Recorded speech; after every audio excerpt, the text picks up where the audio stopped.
We're group 5 and we did ancient Greece from 500 to 400 BC. So the social class of the Greek society, they were divided into 4 classes: the upper, the middle, the lower, and at the very bottom, the slaves.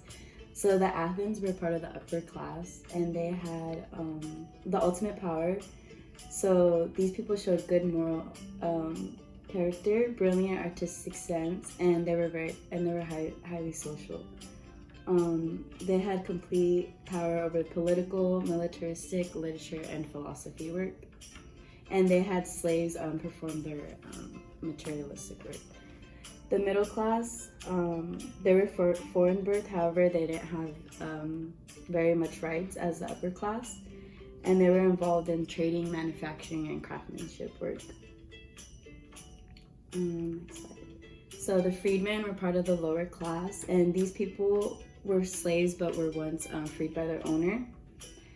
They could not vote and they were never granted citizenship. And the slaves were owned by the free people, and some of them were prisoners brought from war and foreign trade, and they were used as servants and laborers.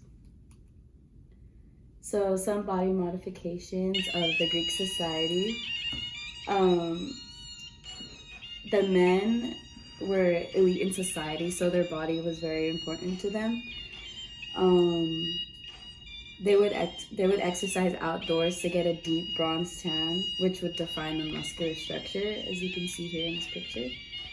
And women, however, they would remain indoors to have a pale complexion. And looking pale and not using very much makeup was beautiful to them. And you can see in this picture. And some rites of passage. So hair played a very important role in the construction of age. So children of both sexes had their hair very long until young boys reached maturity. The ancient Greek festival of Apateria was a festival where the boys, they reached their maturity and they cut off their hair to dedicate to their gods. So here you can see the boy has short hair, and yeah.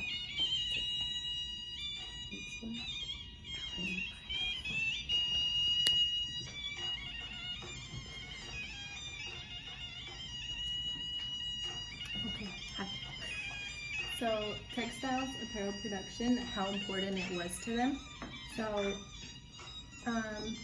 for ancient Greece, it was really important for their dress to be more functional wear, more than just for fun and fashion. It eventually did get to that, but it was more for like the really hot summers and just moving around in general.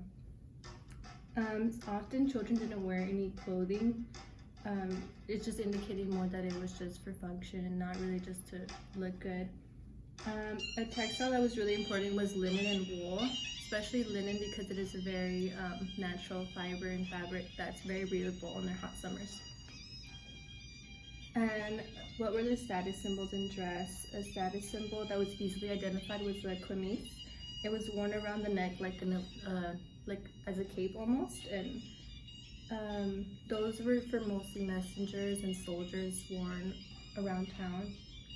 Often Greek men wore leathered sandals and boots that identified that they were going to go to a special event or like a business matter, and usually people didn't really wear shoes, so it was just more like of an option to them to wear shoes.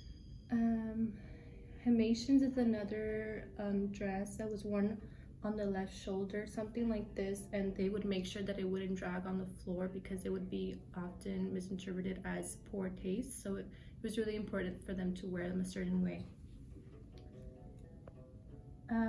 Dress associated with death and mourning. The Greek were really about the afterlife. They believed in it, but they didn't really think you were as important once you died like other cultures were. A peplum was worn around the outermost part of the body, and it's almost like a shawl in our modern day form. It was sometimes worn around the head, which looked kind of weird, but it was to identify that there was a death in the family and the family was mourning. Also, for humility. So, if you were like going through something or you did something wrong, the peplum was worn over the head.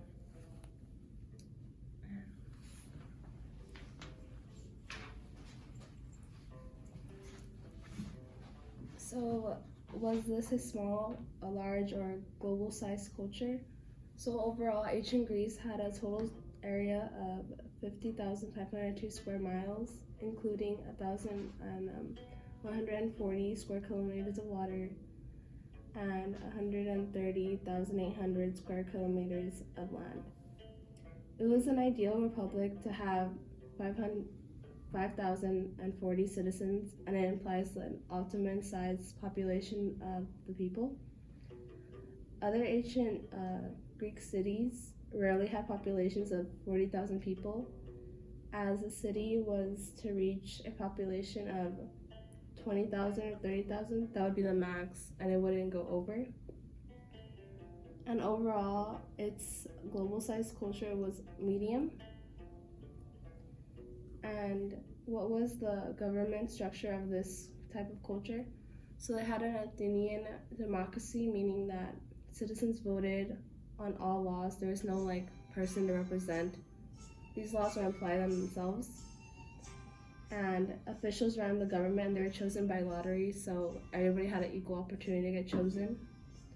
There's few key positions that were voted on, like treasurer and 10 generals who ran the army. And voters must be men who completed their military training to get counted as citizens. And the bodies of government were the assembly, the council, and the courts.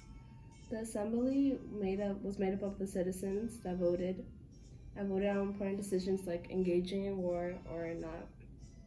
And the council was determined by the lottery as well, and they were chosen to observe the government on their day-to-day basis. And the courts handled lawsuits and trials. Did this type of government affect dress? The type of government structure at the time didn't really affect ancient Greece, since it didn't really go to drastic lengths to change their type of taste or culture. So men generally just wore their hair short, but parted their hair and used oils and perfumes in it, while women wore it long and complicated hairstyles and decorated it. And it also helped to separate women from slave women, as slave women kept their hair shorter.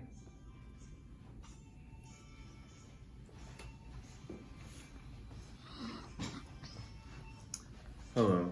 So, what were symbols of power and dress for the king or queen, head of state, and their mate? Well, wool was a very expensive fabric at the time compared to other fabrics because it was imported from India, so it was more of the expensive taste. And dyed clothes also showed wealth, and the color purple especially because it was a more expensive flower to get and obtain. And but not many changes of dress occurred between the wealthy and the higher powers because tiaras and crowns were also available, but the men wore also crowns just for certain ceremonies, so there wasn't really much distinguishable features. And how the military dress, a Greek soldier was called a hoplite, a linen shirt with metal armor plates on the shoulders, bronze breastplate covering the dress and the stomach, and shin guards or greaves. He wore a bronze helmet with a tall crest, and red was the most common color for soldiers because the red was used to hide the blood from their enemy, so that's what they preferred. And it was more of an aggressive color as well. Were there any sumptuary laws, and how were they enforced? Well, sumptuary laws on many instances were found in ancient Greece, and so Spartans were forbidden to attending drinking entertainments, own a house or furniture that was made from more than an axe and saw, and couldn't own gold or silver.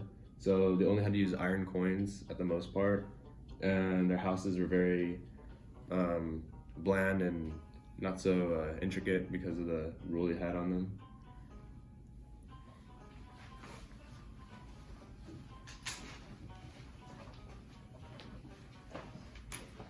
Hi there. This is the religion and holiday section. So the creation story for this culture was based off of Greek mythology, and the Greeks believed in gods and goddesses who had incredible powers. At the beginning, they believed that there was darkness, and from that darkness, chaos, and from that chaos came Gaia and Uranus, who created the world, and their children had these really different powers for different purposes. And one of their kids, Cronus, had this fear of the power of his own children. So he would swallow them when they were born. And his wife, Rhea, got like really mad about it. So one of her children, she hid from him. And he grew up to be really strong. This was Zeus. Zeus later on plotted against his own father, and he found a way to release his siblings from inside of him. And when he got them all out of him, he became their leader. And later on, years later on, he summoned his own children, Prometheus and Epimetheus, to create man and animals and ordered them to give each a gift. This culture valued the individual, and like in a lot of their art, they focused on themselves. The Greeks celebrated the individual and appreciated themselves in their art as much as they appreciated the gods. The Greeks used art, philosophy, and even their system of government to convey their beliefs in the importance of one single man in the society. Everyone was depicted in the art. Even the old people and like the young people, like everybody was shown because they cared about each person. The Greeks valued humanity and therefore portrayed the gods as humans in their art. The government allowed for freedom, which allowed for individuality. A lot of the holidays the Greeks celebrated were connected to the gods because they loved them and they wanted to show how appreciative they were to them. So the Panatheia was a festival celebrating the goddess Athena for being the patron and the protector of Greece. They also celebrated the Bedromia for Apollo and Artemis, as well as the Thargelia. The Themistophoria was meant for Demeter and her daughter Persephone for harvest and fertility. This festival was meant to ensure fertile land and a good harvest. There were many more festivals centered on the gods and goddesses and what they did for man, from helping their crops to protecting them, to bringing assistance in war, luck, and weddings. These festivals were forms of rituals that the citizens could do for the Greeks.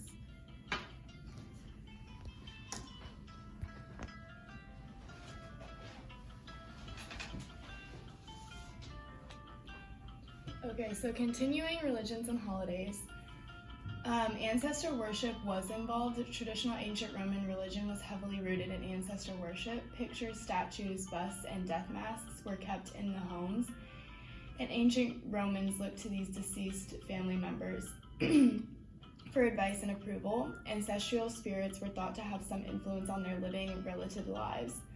Ancient Greeks were also worshipped their gods in different sanctuaries within the city and in countryside by participating in festivals and sacrifices.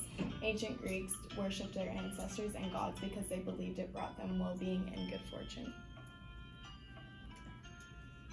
The ancient Greeks' dress was very traditional and they didn't have much change for certain standings. It was pretty much the same for everyone. The small differences depended on who was wearing it and for what purpose.